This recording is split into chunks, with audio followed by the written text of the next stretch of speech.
So, welcome back to the podcast. I've got one of my good friends here, Paul Owen, all things sales, and we're going to have a chat about sales today. So, Paul, thank you for coming on. Thank you, Dean. Pleasure to be here.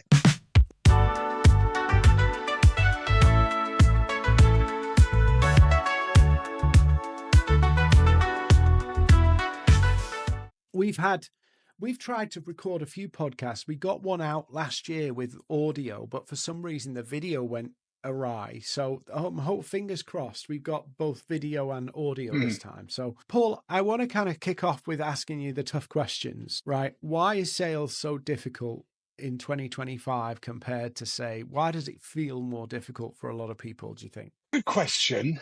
I think that people have always found sales difficult, and I'll come back to why. What's changed?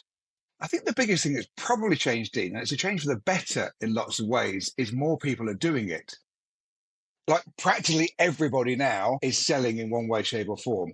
I think they probably already were and always were, but now whether it's selling your knickknacks on eBay or creating your YouTube channel or just recognizing that you have to persuade people internally or sell to your kids to go to bed, whatever it might be, I think there's a slightly stronger recognition that we're all in selling. So it's just a bigger group of people coming in to sell who are then finding it hard because it's, relatively speaking, new to them and unfamiliar to them. Yeah. And I guess from my perspective, obviously, I'm talking to an audience that's generally business owners, but you'll be talking to business owners, salespeople, all sorts of people in what you do in terms of sales. Do you think that, like, where do I say it? But there's two things. Given that more people are selling or recognizing that they need to sell, do you think the standard of selling is getting better or do you think you need to be better at it? I'll tell you the context, right? 10 years ago, I could create a message and fire it out on LinkedIn or fire it out on email and I'd get bites. If I tried that same thing today, just like, copy and paste stuff, and whether we'll have the conversation of whether that is even selling, but I tried that, it would work. And now you got no chance doing that.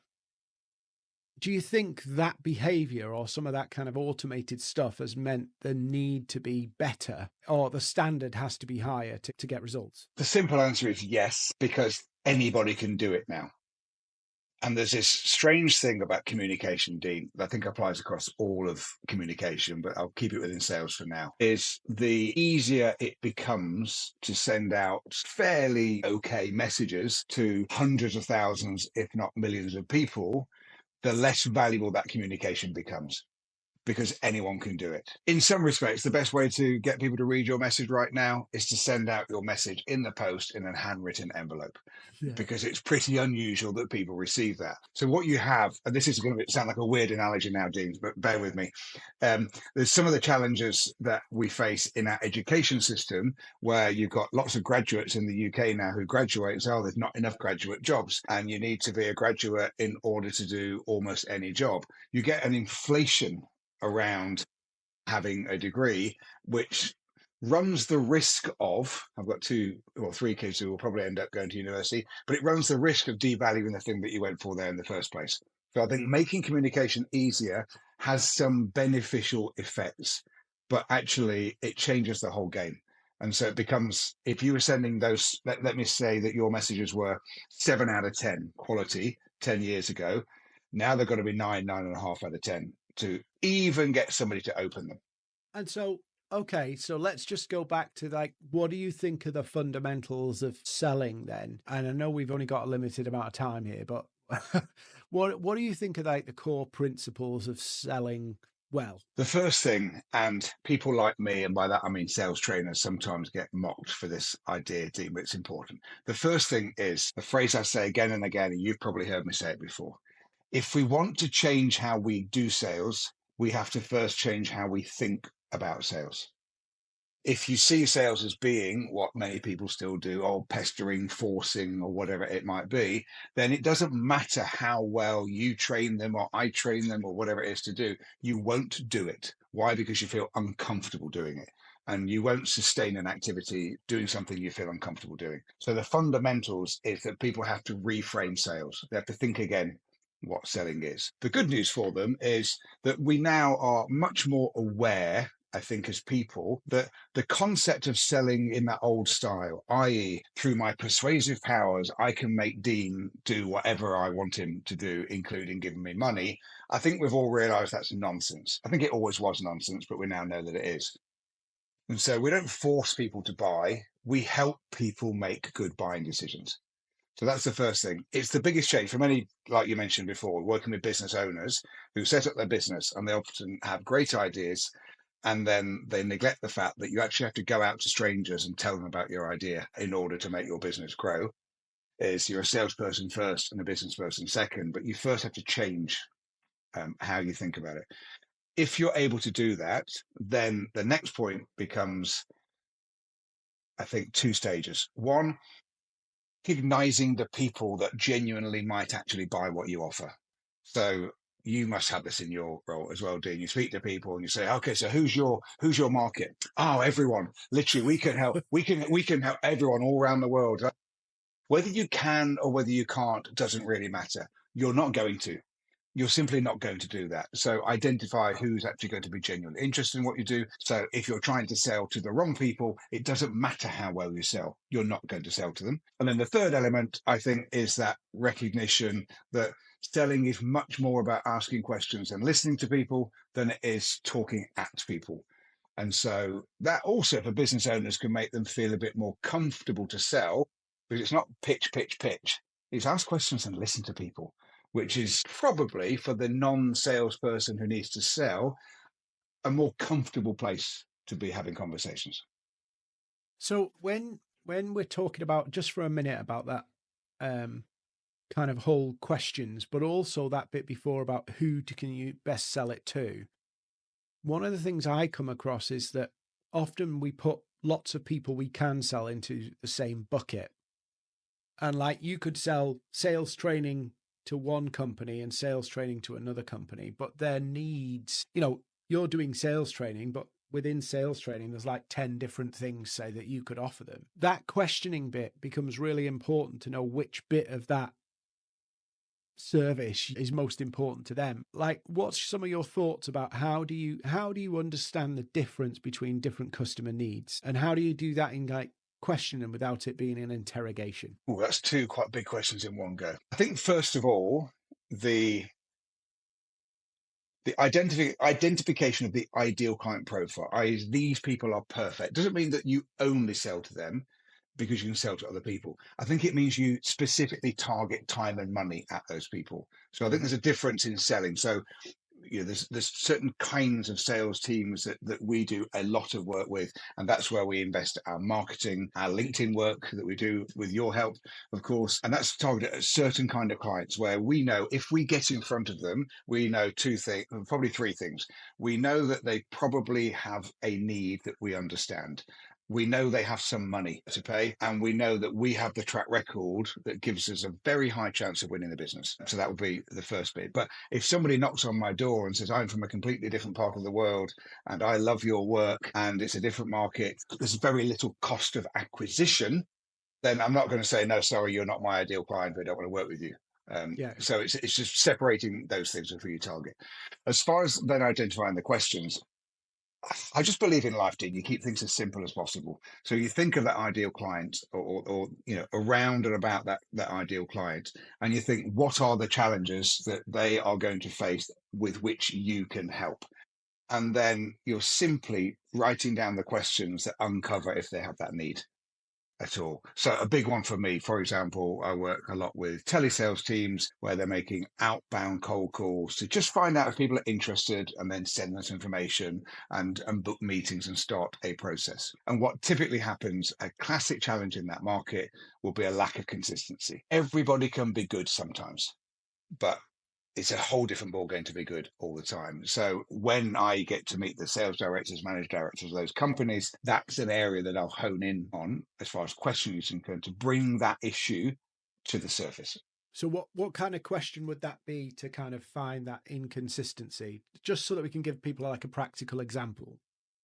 Yeah, well, it's always rather than an example, I'll almost give you a framework for it. So the angle really is, and this is really simple to do, is when we start talking to anybody about a challenge, we're typically the challenge we're trying to, the aim we have, Dean, is to work out where are you now and where do you want to be tomorrow. Okay, so you go to the gym, they sign up and go, why are you coming here, Dean? Oh, I feel a bit out of shape and I want to go running with my kids, but struggling with it or whatever it might be. And then you jump forward to, or next year, what do you want to do? Oh, I really want to run the marathon and run with my kids, whatever. Okay, so we're going to be the conduit to get from where you are now to where you want to be tomorrow. And asking about where people are now is an easy starting point. Don't ask people about their 5-year strategy after 10 seconds. It's too big a question. So it's just, how happy are with the sales team right now? How are they performing? And I might ask them, how would you rate their performance out of 10?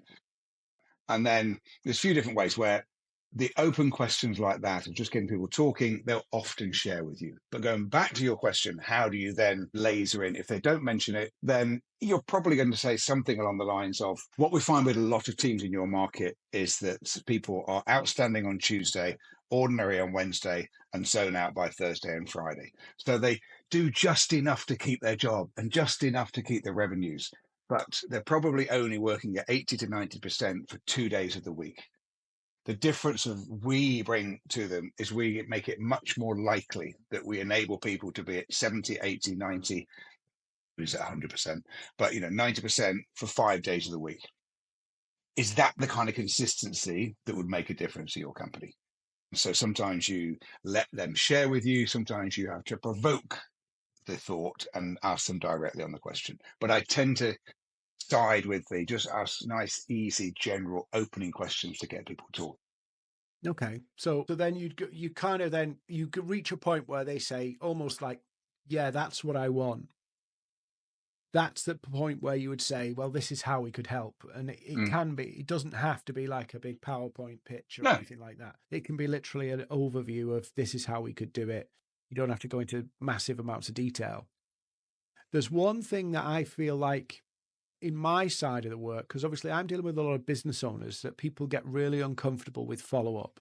Mm-hmm. And as much as I would, this is my view, you might disagree with me and feel free to. I always feel like even when people have big goals and they're really excited about getting the goals, whether it be, getting that team to work 80, 90%, 5 days a week, right? There is still that kind of the status quo is the default. Mm-hmm. And that people can happily, if something isn't kind of like hitting them between the eyes or really, really deeply hurting that they have to change it now, they will let the status quo roll on. And I feel like a lot of people, especially those who are not, sales pros or had any training, will often avoid the follow up because they feel that the customer should want to buy. Mm-hmm. What's your take on, is follow up important? What's your angle on follow up? Because I get people who avoid follow up. It's probably definitely in the top 3 and arguably the most important part of selling is to follow up. There are not many occasions, you'll have a few, Dean, you've obviously got a very good track record of what you do, where you'll have a single conversation with somebody and they go, great, Dean, where's your bank account details? I'll send it over. But I suspect that I wasn't an untypical client for you in that I had various different interactions along the way. I chatted to a couple of your team, came to some webinars and so on. There's a process we all go through of checking out people. And it's very rare. Not many of us just see something and buy it straight away. We want to check things out. I know you do that, and I think you do it very well, by the way, of just having those regular touch points. And so I think the answer I give to that when people say, oh, do I really have to do follow up, is look at the way you buy yourself. How often do you walk in somewhere and make a significant buying decision based on one short interaction? You don't. You don't do that. You might do that with a coffee, maybe. And they've got a coffee shop now as well. So maybe you'll tell me it's not quite the same with coffee. Maybe they have to walk past 25 times before they come in. The follow-up has to happen. So so that's number one. It's a massively important part of any business and any sales process. But then I have to take you back to where we started, because one of the reasons people struggle with follow-up is they're uncomfortable with the concept of selling, because they equate following up with pestering people. I'm chasing people up, or, if they were interested, they would buy. That's nonsense. I've looked for tradespeople to do something in my garden, fix our roof, build a wall, and they send a quote and it just sits in the inbox and doesn't go anywhere. People need to be nudged through a process step by step. But because people feel uncomfortable with the idea of selling, they feel uncomfortable with the idea of following up. So that's the first thing. So once you realize that you're not pestering anybody, you're helping them to make a decision. And you're realizing that as humans, we can get stuck in a little bit of thinking about it land. But move back from that, the other challenge that people face when in that follow-up phase is probably a top three thing that I'm brought in to help people with, Dean, is they'll say, we're struggling to sustain momentum in the sales process. And my first question is, forget sustaining momentum. How are you creating momentum? Because they don't create momentum. So we have a good chat and you're interested in my services, Dean. I go, oh, great. It's been great to have a chat, Dean. Have a think and let me know. Really? Have a think and let me know. Are you kidding me? Mhm. If Dean is interested, actually, genuinely, he probably wants something a little bit more tangible to move forward. And so the issue of momentum is once it's lost in the sales process, once you're following up again and again, you've got a difficult problem to solve. So you have to work back from that and say, right, how do I make sure I create momentum? So for me, in any sales meeting, at the end of it will be, listen, Dean, sounds to me like you're quite interested, and these things aren't going to get better without taking action. And I think we can help. What I suggest to do is I get across perhaps some recent examples of companies like yours that we've worked with. I also give you an idea of what it would cost if you decide to move forward. And I also give you a little insight to the kind of content we would expect to cover with your team. Take me a bit of time to do that, Dean. So I'll get it across to you by the close of play on Monday of next week. And all I suggest is we speak on Tuesday, speak on Wednesday, and we can talk it through. If you like it, we can talk about next steps. If you don't, then maybe we're not right for you. Are you happy to speak to me again next Monday or Yeah. Tuesday? Like, agree the next step there and then. You're not forcing them. We're not able to force people to do things, but you have to nudge people forward a little bit. Doesn't always work. It doesn't mean they always pick up the phone next Monday, but it makes it much more likely. I think one of the things that we miss and I don't know whether I've been able to articulate this very well, is when we do that when we don't do something like that, we're effectively putting all of the effort on the customer's behalf to basically go, well, I'm going to ask you for this. And it feels like the other perspective is it comes across as you don't care. Mm. You're not interested. Completely. You have to make things easy. I went to buy a bed 20 years ago, Dean, and it was the first bed I'd ever bought. I won't do the whole story, but I remember at the end of this torturous 90 minutes in a bed shop in London with my wife and three small children, as we were leaving, the salesman said to us, well, Mr. and Mrs. Owen, I've given you a lot to think about. And all I thought was, congratulations, Sherlock. That's not your job. Your job isn't to complicate this process. Your job is to simplify this process. We'd have walked out of that shop with a bed that day if he'd have actually made it simpler. So there's a phrase that I was taught years and years ago in sales, which I think holds true today, which is make the first yes an easy one. If people are interested, make the first step easy. If you want to move forward, here's what it is. Click on this link, pay, and we'll see you next Tuesday, or whatever it might be. Underestimate the help that you want, because they misunderstand sales. They think that I don't want to force people. You will never force someone to buy something they don't want to buy. And by the way, if you do, they'll pull out before they pay. Yeah. So let just taking that one step further. So that whole reframe, Mm. how does somebody practically kind of start that journey of reframing it? Because if it's been instinctively drilled into them that sales is bad or sales is pushy or whatever, that's a little bit of a journey they've got on to kind of work that out of their system. Mm. What would you say are some of the things they could do to kind of get over it? It's a difficult one. They should obviously hire me to do training. Thanks for the intro on that, Din. That's one quick way to do it. It's not an easy one to do. So if I talked, for example, about a typical day of training where I'd go in, I won't do the whole day, don't worry, but I'd go in and do 8 hours with a team, then it will probably have about 90 minutes at the beginning on the reframing idea, which I won't go through with you necessarily now, but it does, and then it has to be reiterated, and then lots of examples I give. So when I do, for example, in my training, when I do sales questioning, I use as the framework for sales questioning a visit to your GP. Your GP is selling to you. You know, they've got a pretty structured set of questions. They ask, what's the problem?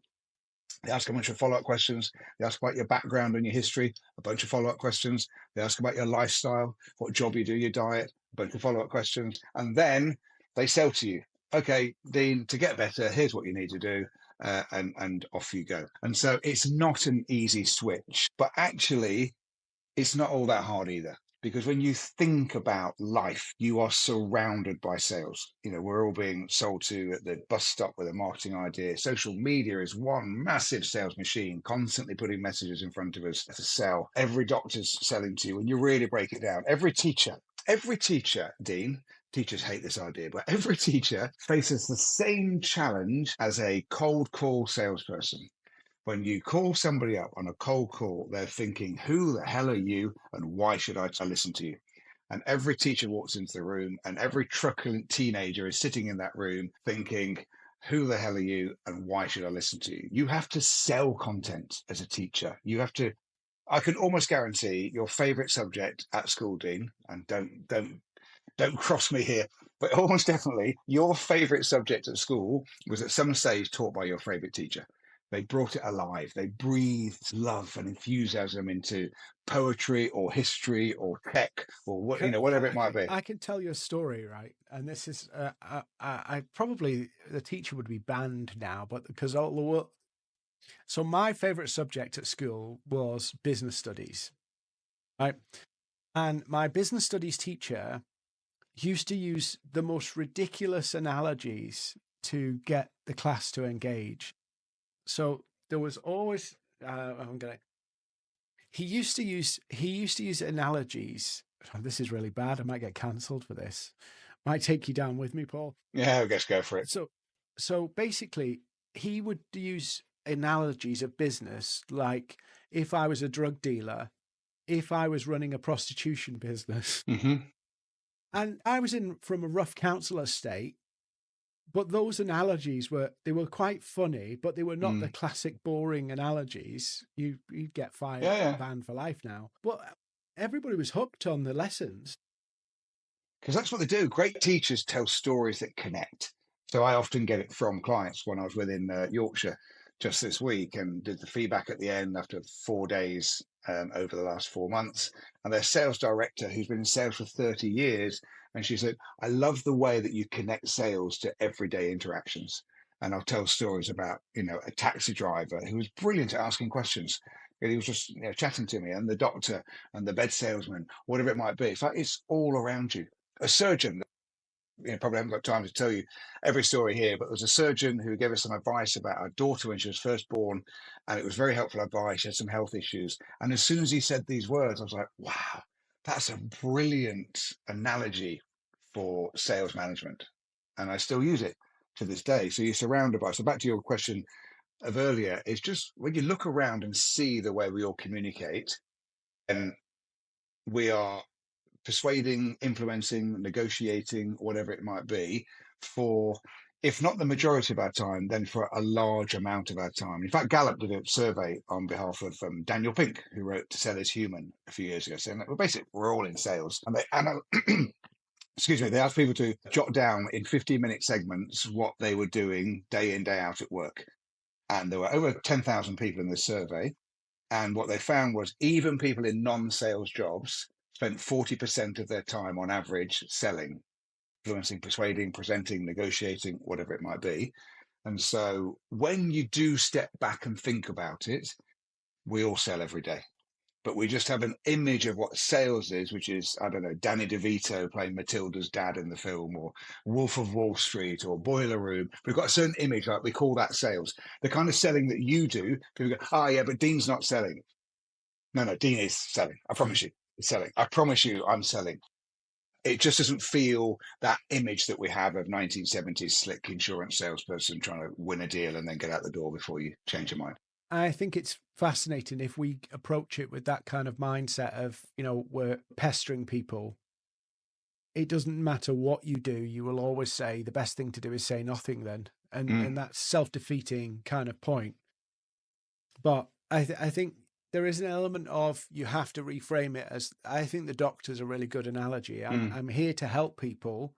And sometimes they, the whole questioning piece and understanding where they're at and what's important to them, and then proposing the medication, the treatment plan. Yeah. And then, so here's the next steps. I think that, and the momentum piece you've just shared there, I think is really good. And, you're going to be sharing some of this stuff at Growth Titans. You did an amazing talk last year in London, and you're coming to Manchester. What are you going to be sharing at Growth Titans? Well, I'm looking forward to it, by the way. So I've got, I don't know how long you allow me these days, Dean. It's about 35, 45 minutes or something like that. So I have 3 themes, and they're all addressing that fundamental issue at the beginning of misunderstanding of sales, because my overarching piece is you won't change how you do it until you change how you think of it. So I'm going to start by talking to people about that idea we discussed already. It's not pushy, you're genuinely helping people. And by the way, just going back to your point there on the analogy with the doctor, I can't be on a podcast with you, Dean, and not just cover my main point. Is selling is none of the bad things that you think it is. Selling is helping people to make good buying decisions. In order to help people make good decisions, you have to find out the truth about their needs. Every single part of the sales process becomes easier when you find out the truth about people's needs. And so for me, sales, at the very, very heart of sales, is a mission, and it's a laudable, admirable mission. Sales is the search for truth. When you find out the truth about something, then you can help people. And the truth might be sometimes that you're not right for them, but you have to find out the truth. I think it fundamentally changes how you do sales. It makes it question focused. It fundamentally changes how you think about your job when you're selling. And importantly, it changes who you think you are when you're selling.